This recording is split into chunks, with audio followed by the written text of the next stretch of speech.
Dead bodies મળશે, પરંતુ તે લોકોને એક અપીલ પણ કરવામાં આવી છે સિવિલ હોસ્પિટલ તરફથી। આગળ વાત કરીએ તો અમદાવાદમાં વિમાન દુર્ઘટનાની જગ્યા પર ચુસ્ત બંદોબસ્ત ગોઠવી દેવામાં આવ્યો છે। ઘટના સ્થળ પર પોલીસનો કાયમી બંદોબસ્ત ગોઠવાયો છે। તપાસ ચાલે છે ત્યાં સુધી પોલીસનો બંદોબસ્ત લગાવવામાં આવ્યો છે। કોઈપણ લોકોને પ્રવેશ આપવામાં નહીં આવે। બંને તરફ રહેવા માટે તંબુ પણ બાંધવામાં આવ્યા છે। તો ઘટના સ્થળ પર પોલીસનો કાયમી બંદોબસ્ત ગોઠવવામાં આવ્યો છે। તપાસ ચાલે છે ત્યાં સુધી પોલીસનો બંદોબસ્ત રાખવામાં આવ્યો છે। જે ઘટના સ્થળ છે ત્યાં લોકોની અવરજવર વધી ગઈ છે અને તે લોકોને ત્યાંથી દૂર રાખવામાં આવી રહ્યા છે, કારણ કે આસપાસના લોકોને ઘણા બધા લોકો ત્યાં આવી રહ્યા છે અને તેને લઈને આ ચુસ્ત બંદોબસ્ત રાખવામાં આવ્યો છે। ઉદય રંજન અમારી સાથે જોડાયેલા છે ઘટના સ્થળેથી। ઉદય, શું પરિસ્થિતિ છે? કારણ કે લોકો ત્યાં આવી રહ્યા છે અને તે લોકોને દૂર રાખવામાં આવી રહ્યા છે ને એટલે જ આ બંદોબસ્ત। જરૂરથી દીક્ષિતા, જો વાત કરવામાં આવે તો જે પ્રમાણે અત્યારે જે ઘટના સ્થળ ઉપર એટલે કે જ્યાં પ્લેન ક્રેશ થયું હતું એ ખૂબ જ મહત્વની અત્યારે જગ્યા બની ચૂકી છે, કારણ કે ત્યાંથી પુરાવા એકત્રિત કરવાનો હોય છે। માનવ અંગો જે છે ગઈકાલ સુધી મળી રહ્યા હતા। હજી પણ એનડીઆરએફનું જે છે સર્ચ ચાલી રહ્યું છે। બીજી મહત્વની વાત કરવામાં આવે તો સ્થાનિક પોલીસ દ્વારા તમે અત્યારે જોઈ શકો છો કે એક ટેન્ટ બનાવી દેવામાં આવ્યો છે અને આ પ્રકારે જે ઘટના સ્થળમાં જવા માટેના બંને રસ્તાઓ છે બંને જગ્યાએ આ પ્રકારે ટેન્ટ બનાવી દેવામાં આવે છે। પોલીસ જે છે ગોઠવી દેવામાં આવેલી છે।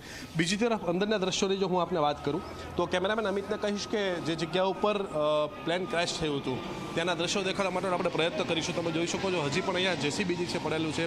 એનડીઆરએફ અને સ્થાનિક પોલીસ દ્વારા એ જે ઘટના સ્થળ છે જે આખું પ્લેન ક્રેશ થયું હતું, જે મુખ્ય ભાગ આખો ક્રેશ થયો હતો આગળનો ભાગ એ આ બિલ્ડિંગ જ છે, આ બિલ્ડિંગની પાસે જ તે થયું હતું। ત્યાંથી હજી પણ મુસાફરોને લગતા પુરાવા, કોઈ એવી કિંમતી ચીજ વસ્તુઓ અથવા માનવ અંગો જે છે એ અત્યારે શોધવા માટેના પ્રયત્ન થઈ રહ્યા છે, કારણ કે દિવસે ને દિવસે જે છે આમાંથી કંઈક ને કંઈક મેળવતું રહેવું પડે એ માટેના પ્રયત્નો જે છે, કારણ કે લિસ્ટ જે છે ખૂબ જ ઘણું લાંબુ છે।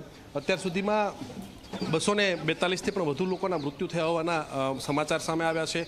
ડીએનએ રિપોર્ટ ચાલી રહ્યા છે।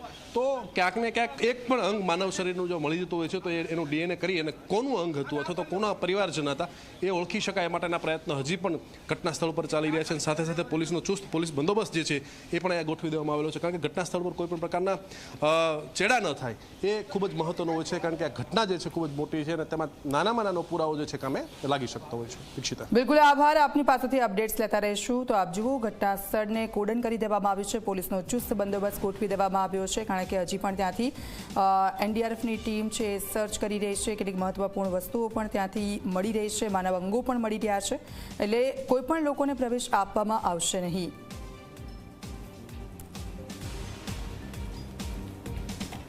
તો 12મી જૂને અમદાવાદમાં સદીની સૌથી મોટી વિમાન દુર્ઘટના બની કે જેમાં શિકાર થયેલા હતભાગ્યાઓમાંથી એક નામ છે રાજ્યના પૂર્વ મુખ્યમંત્રી વિજય રૂપાણીનું।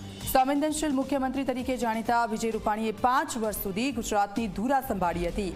12મી જૂને અમદાવાદથી લંડન જતી ફ્લાઇટમાં તેઓ પોતાના પરિવારજનોને મળવા માટે જઈ રહ્યા હતા, પરંતુ આ ફ્લાઇટ દુર્ઘટના બની અને તેમનું નિધન થયું। વિજય રૂપાણીના નિધનની ખબર મળતા જ તેમનો પરિવાર વતન પહોંચી ગયો હતો। પ્રધાનમંત્રી મોદીએ અંજલિબેન સાથે મુલાકાત કરી તેમને સાંત્વના પણ પાઠવી હતી।